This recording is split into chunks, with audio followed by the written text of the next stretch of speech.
Hello दोस्तों, स्वागत है आपका अपने चैनल एग्जामिज़ॉन पे। तो एक बार फिर से मैं हाजिर हूँ 15 अक्टूबर 2020 के इंपॉर्टेंट इवेंट्स के साथ। आप वीडियो का हर एक फैक्ट काफ़ी ध्यान से सुने, क्योंकि लास्ट में आपको 2 क्वेश्चंस के जवाब देने हैं। आज का पहला क्वेश्चन है टेक फॉर ट्राइबल इनिशिएटिव। इसको ट्राइफेड द्वारा किसकी हेल्प से लॉन्च किया गया है? तो ट्राइफेड ने टेक फॉर ट्राइबल इनिशिएटिव को लॉन्च किया है IIT कानपुर की मदद से। IIT कानपुर की मदद से ट्राइफेड द्वारा ये Tech for Tribal initiative launch किया गया है। ट्राइफेड का फुल फॉर्म क्या है? Tribal Cooperative Marketing Development Federation of India. Tech for Tribal, इसमें क्या होगा? ट्राइबल कम्युनिटी की लाइवलीहुड कंडीशन को बेहतर करने के लिए टेक्नोलॉजी का सपोर्ट लिया जाएगा। तो इसीलिए टेक फॉर ट्राइबल इनिशिएटिव को लॉन्च किया है ट्राइफेड ने IIT कानपुर के साथ मिलकर। ट्राइफेड की बात करें तो tribal Cooperative Marketing Development Federation of India, यह है इसका फुल फॉर्म। 1987 में इसकी स्थापना हुई थी। ट्राइबल अफेयर्स मिनिस्ट्री के तहत कार्य करता है। चेयरमैन कौन है ट्राइफेड के? तो रमेश चंद्र मीना। नेक्स्ट क्वेश्चन है IMF के वर्ल्ड इकोनॉमिक आउटलुक रिपोर्ट के अनुसार इंडिया की GDP फिनेंशियल ईयर 2021 के दौरान कितने % कॉन्ट्रैक्ट कर जाएगी? तो IMF ने रिसेंटली अपनी वर्ल्ड इकोनॉमिक आउटलुक रिपोर्ट का 2nd एडिशन रिलीज कर दिया है। इसमें इसने कहा है कि फिनेंशियल ईयर 2021 यानी वित्तीय वर्ष 2021 के दौरान इंडिया की इकोनॉमी 10.3%, कितना? 10.3% कॉन्ट्रैक्ट कर जाएगी। देखिए, वर्ल्ड इकोनॉमिक आउटलुक रिपोर्ट, इसको IMF द्वारा वर्ष में 2 बार रिलीज किया जाता है। जो अक्टूबर एडिशन रिलीज हुआ है उसमें IMF ने कहा है कि इंडिया की GDP फिनेंशियल ईयर 21 के दौरान 10.3% कॉन्ट्रैक्ट कर जाएगी। साथ ही साथ ग्लोबल इकोनॉमी के विषय में IMF ने कहा है कि फिनेंशियल ईयर 20 के दौरान यानी 2020 के दौरान ग्लोबल इकोनॉमी 4.4%, कितना? 4.4% श्रिंक कर जाएगी। देखिए, इंडिया का फिनेंशियल ईयर अप्रैल टू मार्च चलता है, इसलिए फिनेंशियल ईयर 21 हो गया। जबकि ग्लोबल इकोनॉमी का फिनेंशियल ईयर जनवरी टू दिसंबर चलता है, इसलिए फिनेंशियल ईयर 20 हो जाएगा उसके लिए। IMF की बात करें, इंटरनेशनल मॉनिटरी फंड, दिसंबर 1945 में IMF की स्थापना हुई थी। हेडक्वार्टर है इसका वॉशिंगटन DC में। मैनेजिंग डायरेक्टर कौन है? क्रिस्टलिना जॉर्जीवा, ये बुल्गारिया से बिलोंग करती हैं। चीफ इकोनॉमिस्ट कौन है? गीता गोपीनाथ। IMF में टोटल 189 मेंबर हैं। यहाँ पे देखिएगा कई जगह पे 190 लिखा हुआ है, लेकिन IMF की वेबसाइट पे मुझे 189 ही मिला। नेक्स्ट क्वेश्चन है impact based cyclone warning system किसके द्वारा लॉन्च किया गया है? तो impact based cyclone warning system को लॉन्च किया है IMD, इंडियन मेट्रोलॉजिकल डिपार्टमेंट, भारतीय मौसम विज्ञान या विभाग, इसके द्वारा impact based cyclone warning system launch किया गया। इसमें क्या होगा? कौन सा साइक्लोन जो हमारा इंफ्रास्ट्रक्चर है उसको कितना ज़्यादा नुकसान करेगा, इसी के आधार पर ये जो impact based cyclone warning system है हमें साइक्लोन्स की वार्निंग देगा। तो इसको लॉन्च किया गया है IMD द्वारा। जितने भी कोस्टल एरियाज हैं इंडिया के, वहाँ पर इसी सीजन से यानी अक्टूबर टू दिसंबर सीजन से ही इस impact based cyclone warning system को इंस्टॉल कर दिया जाएगा। बात करते हैं IMD की। इंडियन मेट्रोलॉजिकल डिपार्टमेंट 1875 में स्थापना हुई थी। पृथ्वी विज्ञान मंत्रालय यानी जो मिनिस्ट्री ऑफ अर्थ साइंस है उसके तहत कार्य करता है। मिनिस्टर है हमारे डॉक्टर हर्षवर्धन। और IMD के डायरेक्टर जनरल कौन है? मृत्युंजय मोहपात्रा। नेक्स्ट क्वेश्चन है वर्ल्ड स्टैंडर्ड डे यानी विश्व मानक दिवस, ये किस डेट को ऑब्जर्व किया जाता है?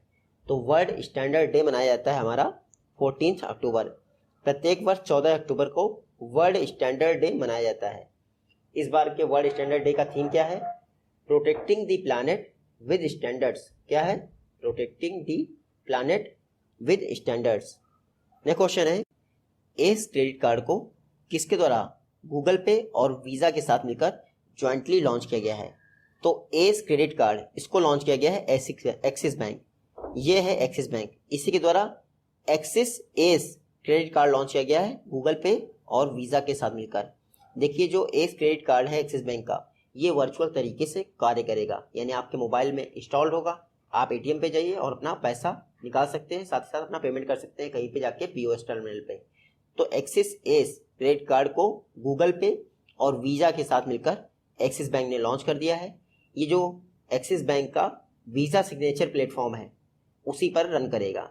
बात करते हैं एक्सिस बैंक की। 1993 में एक्सिस बैंक की स्थापना हुई थी। हेडक्वार्टर कहाँ है इसका? मुंबई में। MD एंड CEO कौन है एक्सिस बैंक के? तो अमिताभ चौधरी।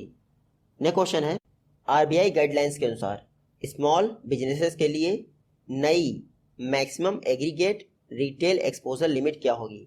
तो आरबीआई ने कहा है कि 50 करोड़ तक के टर्नओवर वाले सभी स्मॉल बिजनेसेस की नई maximum aggregate retail exposure limit होगी 7.5 करोड़। पहले जो 50 करोड़ तक के टर्नओवर वाले स्मॉल बिजनेसेस थे, बैंक सब कुछ मिलाकर इनको मैक्सिमम 5 करोड़ तक का ही लोन दे सकती थी, लेकिन अब आरबीआई ने कहा है कि आप सारे जो क्राइटेरियाज हैं उनमें डिफरेंट को ना देखते हुए 7.5 करोड़ तक का एग्रीगेट लोन दे सकती हैं स्मॉल बिजनेस को जिनका टर्नओवर 50 करोड़ या फिर इससे नीचे है। तो अब 7.5 करोड़ तक का लोन मिल सकता है स्मॉल बिजनेसेस को अगर इनका टर्नओवर 50 करोड़ या फिर इससे कम है। रिसेंटली आरबीआई ने ये संशोधन किया है। रिसेंटली आरबीआई द्वारा 1 ट्रिलियन इंडियन रुपीज़ का कितना 1 लाख करोड़ रुपए का targeted long term repo operation launch किया गया था जिसका टेन्योर 3 इयर्स का। तो ये भी मैंने आपसे डिस्कस किया है। आरबीआई की बात करें तो आरबीआई एक्ट 1934 के द्वारा 1 अप्रैल 1935 को आरबीआई की स्थापना हुई थी। कहाँ पे? कोलकाता में। 1937 को आरबीआई का हेडक्वार्टर कोलकाता से ट्रांसफर कर दिया गया था। वर्तमान में आरबीआई के 25th गवर्नर कौन है? शक्तिकांत दास। नेक्स्ट क्वेश्चन है, निर्भया फंड के अंतर्गत व्हाट्सएप बेस्ड हेल्पलाइन नंबर किसके द्वारा लॉन्च किया गया है? तो WhatsApp based helpline number launch किया गया है EPFO, Employees Provident Fund Organisation. इन्होंने एक WhatsApp based helpline number launch किया है। जितनी भी पीएफ से रिलेटेड इंक्वायरीज या शिकायतें होंगी उन सब का सॉल्यूशन आपको इस हेल्पलाइन नंबर पर प्रोवाइड किया जाएगा। तो WhatsApp based helpline number EPFO ने लॉन्च किया है निर्भया फंड के अंतर्गत। बात करते हैं EPFO की, एम्प्लॉय प्रोविडेंट फंड ऑर्गेनाइजेशन। 1952 में इसकी स्थापना हुई थी। हेडक्वार्टर न्यू दिल्ली में है। इस समय EPFO के कमिश्नर कौन है? सुनील बर्थवाल। नेक्स्ट क्वेश्चन है, आयुष मिनिस्टर द्वारा RRDR को नेशनल इंस्टीट्यूट ऑफ सिद्धा में स्थापित किया गया है। आपको बताना है नेशनल इंस्टीट्यूट ऑफ सिद्धा कहाँ स्थित है। तो नेशनल इंस्टीट्यूट ऑफ सिद्धा एक तरह का हॉस्पिटल भी है। ये स्थापित है चेन्नई में, तमिलनाडु के चेन्नई में नेशनल इंस्टीट्यूट ऑफ सिद्धा स्थापित है। वहीं पर आयुष मिनिस्टर यानी श्रीपद नायक ने RRDR स्थापित किया है या फिर लॉन्च किया है। RRDR मतलब रीजनल रॉ ड्रग रिपोजिटरी। क्या है? Regional raw drug repository. एक तरह के जो आयुष की मेडिसिन होती हैं उनकी रिपोजिटरी होगी जिनको साउथ इंडिया के लिए नेशनल इंस्टीट्यूट ऑफ सिद्धा में स्थापित किया गया है। तो आप इतना देखिएगा, RRDR को नेशनल इंस्टीट्यूट ऑफ सिद्धा में लॉन्च किया गया है श्रीपद नायक द्वारा और ये चेन्नई में स्थित है जो कि आयुष मिनिस्ट्री के तहत कार्य करता है। ये जो RRDR है ये किसका प्रोजेक्ट है? तो नेशनल मेडिसिनल प्लांट बोर्ड। क्या?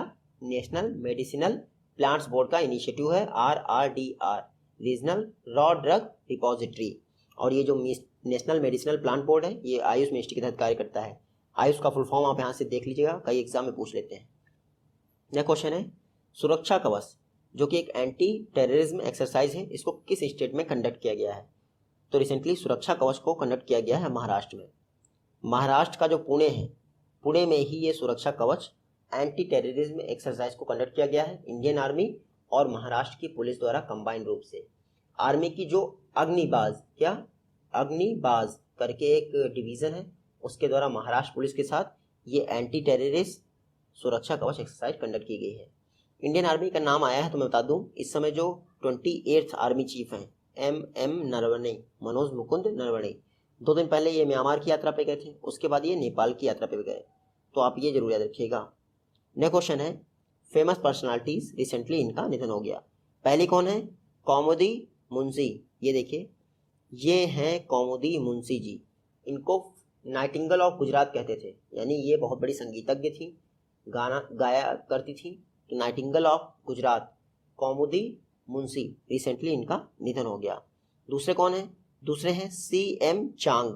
ये देखिए, ये हैं CM चांग, नागालैंड के वर्तमान इन्वायरमेंट मिनिस्टर थे, रिसेंटली इनका निधन हो गया।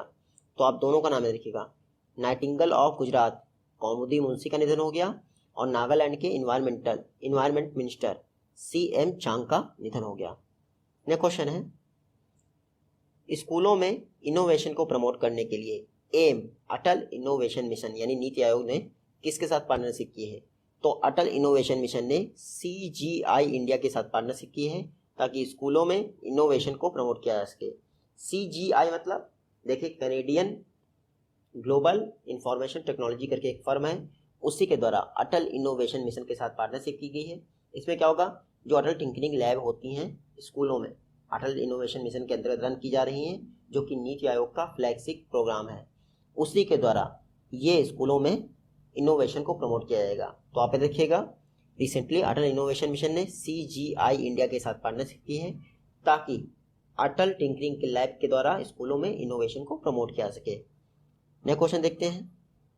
21st all India conference of directors fingerprints bureau, यानी फिंगरप्रिंट्स ब्यूरो के जो डायरेक्टर्स होते हैं उनकी all India conference 21st recently organize की गई थी, और उसके साथ साथ ई साइबर लैब का भी इनॉग्रेशन किया गया था। और आपको बताना है इन दोनों का इनॉग्रेशन किसके द्वारा किया गया था। तो 21st all India conference of directors fingerprints bureau और ई साइबर लैब, इन दोनों का इनॉग्रेशन किया गया है जी किशन रेड्डी। ये मिनिस्टर ऑफ स्टेट हैं फॉर होम मिनिस्ट्री, जी किशन रेड्डी। इन्हीं के द्वारा फिंगरप्रिंट्स ब्यूरो के जो डायरेक्टर्स हैं उनकी 21st ऑल इंडिया कॉन्फ्रेंस का इनॉग्रेशन हुआ। साथ ही साथ जो NCRB है, नेशनल क्राइम रिकॉर्ड ब्यूरो, उसकी ई साइबर लैब का भी इनॉग्रेशन किया गया, और दोनों नई दिल्ली में ऑर्गेनाइज हुई थी। आप याद रखिएगा, ये जो फिंगरप्रिंट्स ब्यूरो है यानी सेंट्रल फिंगरप्रिंट्स ब्यूरो, ये NCRB के तहत ही कार्य करता है। हालांकि 1955 में इसकी स्थापना कोलकाता में हुई थी, लेकिन बाद में इसको नई दिल्ली ट्रांसफर कर दिया गया था। उसी तरह जी किशन रेड्डी ने ई साइबर लैब का भी इनॉग्रेशन किया नई दिल्ली में। साइबर जो क्राइम होता है उसको कंट्रोल करने में और इन्वेस्टिगेट करने में ये ई साइबर लैब हेल्प करेगा, जो कि NCRB के अंतर्गत कार्य करेगा। दोनों का इनॉग्रेशन जी किशन रेड्डी ने किया है। ये होम मिनिस्ट्री में मिनिस्टर ऑफ स्टेट है। NCRB की बात करें, नेशनल क्राइम रिकॉर्ड ब्यूरो, 1984 में इसकी स्थापना हुई थी। हेडक्वार्टर न्यू दिल्ली में है, और इसके डायरेक्टर कौन है, रामफल पवार। नेक्स्ट क्वेश्चन है, USAID के साथ मिलकर IEMF किसके द्वारा लॉन्च किया गया है। तो इंडिया एनर्जी मॉडलिंग फोरम, इसको लॉन्च किया गया है नीति आयोग द्वारा। नीति आयोग द्वारा recently India energy modelling forum launch किया गया है United state agency for international development की वजह से। मैंने आपको पहले ही पढ़ा रखा है कि इंडिया एनर्जी मॉडलिंग फोरम ये नीति आयोग और USAID का ज्वाइंट इनिशिएटिव है। ये IEMF क्यों लॉन्च किया गया है, फ्यूचर एनर्जी की रिक्वायरमेंट को ध्यान में रखते हुए ये इंडिया एनर्जी मॉडलिंग फोरम बनाया जाएगा, यानी कि हमारी फ्यूचर एनर्जी रिक्वायरमेंट्स क्या होंगी इस पर काम करेगा हमारा IEMF, जिसको नीति आयोग ने USAID की मदद से लॉन्च किया है। अच्छा, ये क्यों लॉन्च किया गया है, देखिए इंडिया US इन दोनों के बीच में स्ट्रेटेजिक एनर्जी पार्टनरशिप SEP पर साइन हुआ था, उसी के तहत ये IEMF नीति आयोग और USAID ने मिलकर स्थापित किया है। नीति आयोग की बात करें तो national institution for transforming India, ये है नीति आयोग। 1 जनवरी 2015 को नीति आयोग की स्थापना हुई थी। एक्स ऑफिसो प्राइम मिनिस्टर होते हैं इसके चेयरपर्सन। वाइस चेयरमैन कौन है इसका, तो वो है राजीव कुमार। इस समय नीति आयोग के CEO कौन है, अमिताभ कांत। नेक्स्ट क्वेश्चन है, स्टूडेंट्स को नेक्स्ट जनरेशन टेक्नोलॉजी प्रोवाइड करने के लिए किसके द्वारा माइक्रोसॉफ्ट के साथ पार्टनरशिप की गई है। तो recently AICTE all India council for technical education ने माइक्रोसॉफ्ट के साथ पार्टनरशिप की है, ताकि जो इंडियन स्टूडेंट्स हैं उनको नेक्स्ट जनरेशन टेक्नोलॉजी प्रोवाइड किया जा सके। नेक्स्ट जनरेशन टेक्नोलॉजी मतलब artificial intelligence, internet of thing और ये मशीन लर्निंग, ये सारी नेक्स्ट जनरेशन टेक्नोलॉजीज़ हैं। बेहतर तरीके से इंडियन स्टूडेंट्स इनके विषय में लर्न कर सकें, सीख सकें, इसके लिए AICTE द्वारा माइक्रोसॉफ्ट के साथ पार्टनरशिप की गई है। जो AICTE का एलिस प्लेटफॉर्म है, ALIS एलिस प्लेटफॉर्म है, इसका फुल फॉर्म क्या है, enhancement in learning with improvement in skills. क्या है एलिस का full form, enhancement in learning with improvement in skills. ALIS platform पे ही माइक्रोसॉफ्ट नई नई टेक्नोलॉजीज के विषय में जानकारी प्रोवाइड करेगा, और ये AICTE का लर्निंग प्लेटफॉर्म है, आप देखिएगा एलिस। इसी के माध्यम से स्टूडेंट्स नई यानी नेक्स्ट जनरेशन की टेक्नोलॉजीज का असेसमेंट कर पाएंगे। AICTE की बात करें, all India council for technical education, 1945 में स्थापना हुई थी। एजुकेशन मिनिस्ट्री के तहत कार्य करता है। वर्तमान में इसके चेयरमैन कौन है, अनिल सहस्त्रबुद्धे।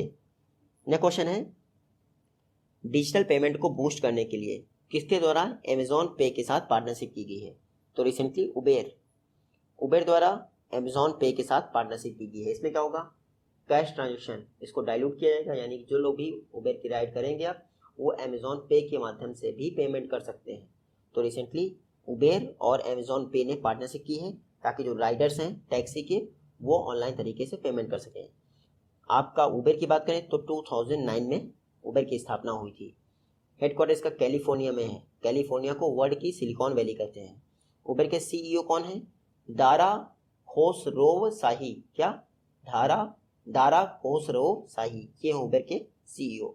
नेक्स्ट क्वेश्चन है, पेप्सिको द्वारा अपना पहला greenfield potato chips manufacturing plant India के किस स्टेट में स्थापित किया जा रहा है? तो पेप्सिको अपना पहला greenfield potato chips manufacturing plant UP में स्थापित कर रहा है। जो लोग यूपी के हैं वो लोग याद रखें, मथुरा के कोसी में 84 कोसी परिक्रमा आपने सुनी होगी। मथुरा के कोसी में पेप्सिको द्वारा ये पोटैटो चिप्स मैन्युफैक्चरिंग प्लांट स्थापित किया जा रहा है। खास बात क्या है, ये पेप्सिको का इंडिया में पहला greenfield potato chips manufacturing plant होगा जिसको यूपी के मथुरा में स्थापित किया जा रहा है। बात करें पेप्सिको की तो ये यूएस की फर्म है, हेडक्वार्टर इसका न्यूयॉर्क में है। चेयरमैन सीईओ कौन है? रेमन लगोर्ता चेयरमैन एंड सीईओ हैं पेप्सिको के। बात करते हैं यूपी में, क्योंकि यूपी में स्थापित किया जा रहा है पोटैटो चिप्स मैन्युफैक्चरिंग प्लांट, तो ये है यूपी। रिसेंटली यूपी गवर्नमेंट ने अनाउंस किया था कि नोएडा में फिल्म सिटी बनेगी। साथ ही साथ आप याद रखिएगा कि इंडिया की first female chief minister Sucheta Kripalani UP में ही बनी थी। इंडिया की first female governor Sarojini Naidu वो भी यूपी में बनी थी। वर्तमान में यूपी के सीएम कौन है? योगी आदित्यनाथ। गवर्नर कौन है? आनंदीबेन पटेल, जो कि एमपी की भी गवर्नर है। यूपी की कैपिटल लखनऊ जो है वो गोमती नदी के किनारे स्थित है। नेक्स्ट क्वेश्चन है, स्मॉल बिजनेसेस के लिए किसके द्वारा साइन जी के साथ पार्टनरशिप की गई है? तो स्मॉल बिजनेसेस के लिए रिसेंटली मास्टर कार्ड ने साइन जी के साथ पार्टनरशिप की है। इसमें क्या होगा, जितने ही स्मॉल बिजनेसेस होते हैं वो ऑनलाइन पेमेंट को बढ़ावा दें और इसके लिए मास्टर कार्ड की टेक्नोलॉजी का यूज़ करें। तो मास्टर कार्ड ने इसके लिए साइन जी स्टार्टअप के साथ पार्टनरशिप की है। ये जो साइन जी है ये बेंगलुरु बेस्ड एक रेगटेक स्टार्टअप है। जैसे फिनटेक होता है फिनांस टेक्नोलॉजी, वैसे रेगटेक होता है रेगुलेटरी टेक्नोलॉजी। तो साइन जी बेंगलुरु बेस्ड एक रेगटेक स्टार्टअप है। इसके साथ मास्टर कार्ड ने पार्टनरशिप की है ताकि स्मॉल बिजनेसेस को ऑनलाइन ट्रांजेक्शन के लिए एम्पावर किया सके और अवेयर किया सके। मास्टर कार्ड की बात करें तो 1966 में मास्टर कार्ड की स्थापना हुई थी। हेडक्वार्टर इसका कहाँ है? न्यूयॉर्क में। सीईओ कौन है? अजय पाल सिंह बंगा। लास्ट क्वेश्चन है, डेल्टा हैरिकेन ये किस ओशियन में आया है? तो देखिए, जिनको हैरिकेन शब्द पता है वो शायद केस लगा लें। डेल्टा हैरिकेन आया है अटलांटिक ओशियन में। देखिए, हैरिकेन नॉर्थ अमेरिका में ही आते हैं। टाइफून जो होता है वो आता है जापान के एरियाज़ में। विलीपिली आता है आपका ऑस्ट्रेलिया न्यूजीलैंड के एरियाज़ में। और इंडिया के फील्ड में कौन आता है? वो आता है मोस्टली आपका साइक्लोन। तो ये 4 टर्म मोस्टली यूज़ किए जाते हैं साइक्लोन के लिए डिफरेंट एरियाज़ में। रिसेंटली डेल्टा हैरिकेन ये जो मैक्सिको की खाड़ी है और आपका अटलांटिक ओशन है उस रीजन में आया, जिसकी वजह से इसने जिबूती, यूएस, मैक्सिको जैसी कंट्रीज़ को प्रभावित किया। तो इसीलिए चर्चा में था। डेल्टा हैरिकेन अटलांटिक ओशन में आया है, नॉर्थ अटलांटिक में, ना कि साउथ में। आप इतना याद रखिएगा। बात करते हैं यूएस की, क्योंकि यूएस के पास ही आया है। तो आप ये देखिएगा, कल मैंने आपको पढ़ाया था जो यूएस में सैंड्रा नीस लाइफ टाइम अचीवमेंट अवार्ड दिया गया है इस बार, वो हरीश कोटेचा को दिया गया है। तो आप याद रखिएगा। और उसके बाद ये डेल्टा हैरिकेन भी आ गया उसके आसपास। ये आज की वीडियो से क्वेश्चन है। आई होप कि आप इन दोनों का जवाब दे पाएंगे। जल्दी मिलते हैं आपसे अपनी नेक्स्ट वीडियो में। तब तक के लिए take care, good bye and जय हिंद।